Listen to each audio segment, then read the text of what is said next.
السلام عليكم، مرحبا يا جماعة. اليوم سوف نكلم عن ما الأخبار.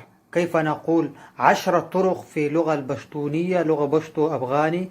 ما الأخبار أو ما الأوضاع، شاكو ماكو. الأول تصوري، يعني إيش في ما في، نحن نقول. الثاني سحال دي. الثالث سحالات دي. الرابع تخبري دي. الخامس تحساب دي. السادس تقسي دي. السابع تنقشل دي. الثامن تنوي دي. التاسع تنقشي دي. العاشر دنيا توبة غريدة. دنيا توبة غريدة هذا مضحك شوي قليلا. دنيا توبة غريدة الأول تسنغ شيدة، ودنيا توبة غريدة هذا يعني شوي مضحك. يعني دنيا توبة غريدة مثل الدنيا، يعني نحن نقول دنيا توبة غريدة، يعني ما الأوضاع جديد. بغري عنا هذا الشيء. أنتم تشوفوا الصورة ورائي، يعني هذا بغري. يعني هذا نحن واحد نكسر فيه حبوبات وهيك، يعني تشوفوا الصور. نحن نقول دنياتو بغريدة. عنا مما كان ينزل القنبلة بأفغانستان حرب، بوقت الحرب مع روسيا، يعني يساوي مثل بغري. الصورة قنبلة بومباي بيساوي مثل بغري. يعني الآن يوجد أمن أو لحد الآن في صواريخ ما صواريخ. يا دنياتو بغريدة. ما الأوضاع في ضيعتنا نحن كواحد خصوصا من المدينة يحكي إلى صاحب الضيعة يقول دنياتو بغريدة. يعني لحتى الآن بنزل قنبلات وبومبات وبومباي لحتى الآن الضيعة كلها بغري. يعني كلها حفرة ولا في أمن. يعني الآن صار استشهرت هذه الكلمة. لو ما كان في حرب نقول دنياتو بغريدة. يعني أخبرني عنك، يعني ماذا هناك؟ هل يوجد أمن؟ هل أنت بالأمن؟ أو أوضاع ليس جيد.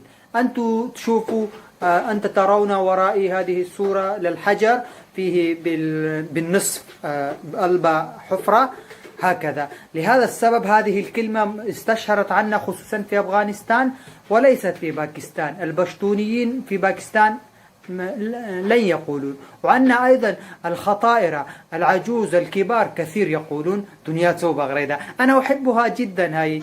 أنا أيضا كثير أقول للأصحابي دنياتو بغريدة، خصوصا الذين أنا أكلمهم من الضيعة أقول لهم دنياتو بغريدة، لأنه كان ينزل بومباي من الطيران أمريكيين وقبل من الروسيين، يعني ما كان أمن، وبعده من الطالبان هيك. يعني لهذا السبب استشهرت هذه الكلمة عنا. نقولون دنياتو بغريدة. مما ينزل القنبلة من الطائرة بيساوي حفرة بالشكل البغري. هذه بغري اسمها عنا. حجرة في الضيعة كان يكسرون فيه حبوبات، يعني مثل برغل وهذا وعدس، وبيساوي منه كانوا شعير.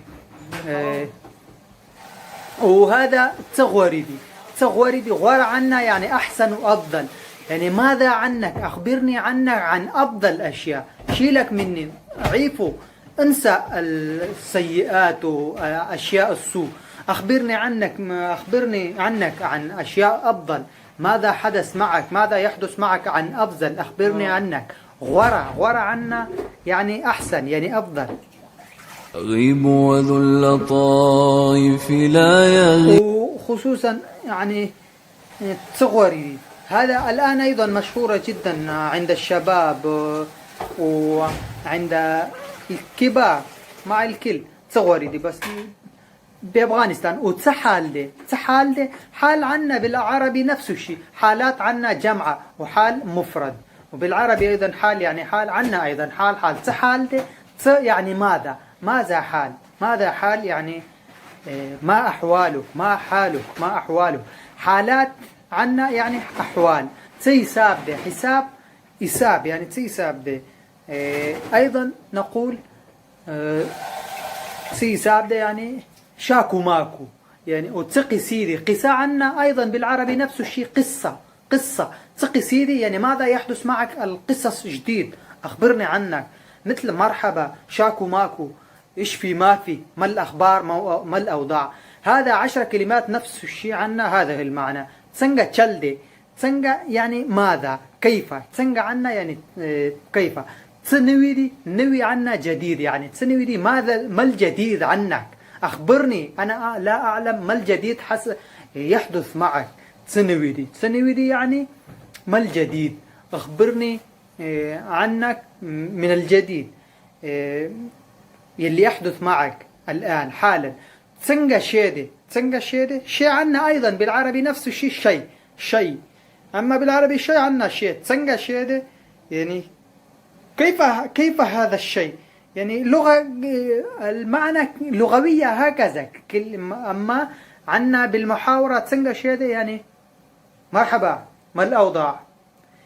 الذي تعرفه من قريب جدا جدا، مثل الأقربائك أو رفيقك أو صديقك من الزمن قديم، من الأول، من العمر الصغر، تقول له تسنجا شيدي. خصوصا رورال بليس هذا أنا كاتب بالإنجليزي، يعني بالضيعة أيضا كثير يقولون. تسنجا شيدي إلك يعني يا غلام، يا زلمي، يا شاب، يا رجل. تسنجا شيدي لك. نحن بالضيعة هكذا نقول تسنجا شيدي لك، يعني ماذا يحدث يا شاب، يا زلمي. إشو يا زلمي، مثل الحلبيين يقولون إشو يا زلمي، إيش بصير هيك. مو معناها يعني إيش بصير معك، لا، إيش بصير. هذا بغرة تشوفوا، هذه أنا أحبها جدا. هذه كلمة عنا خاصة في أفغانستان، ودنيا تو قردا. هذا آخر شيء، قردا يعني عزي، زي يعني دنيا تو قردا. هذا أيضا شوي قليلا مضحكة عنا بالضيعة كثير يقولون، خصوصا رفيقك قريب اللي تقول له دنيا تو قردا.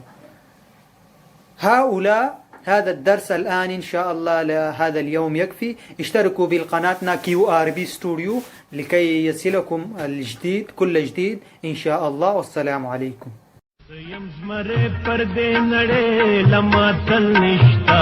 په هند سند په تخار په کابل